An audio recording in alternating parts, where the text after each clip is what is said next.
Një aksion tjetër është ndërmarrë në Sarandë, ku të tjerë efektiv policie mësohet se kanë përfunduar në pranga lidhur me çështjen e ndërtimeve pa leje. 12 masa sigurie janë lëshuar nga Prokuroria e Sarandës për punonjës policie, oficer, inspektor të institucioneve vendore dhe ndërtues, të dyshuar për vepra penale që lidhen me ndërtimet pa leje dhe shpërdorimin e detyrës në Sarandë dhe Ksamil.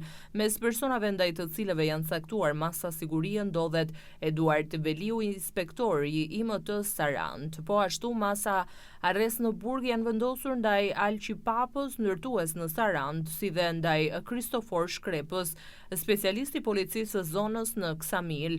Në listën e personave të proceduar përfshihet edhe oficeri i policisë Irakli Koqiu, ndërsa masë sigurie është dhënë edhe për Kastriot Satkën.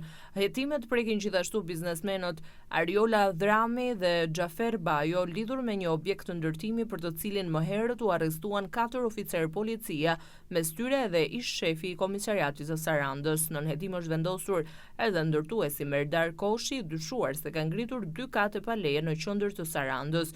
Operacioni vijon ende me kontrolle në banesa dhe ambiente të ndryshme, ndërsa pritet që Prokuroria e Sarandës të zbardhë detaje të tjera mbi një prej aksioneve më të forta të muajve të fundit në jug të vendit.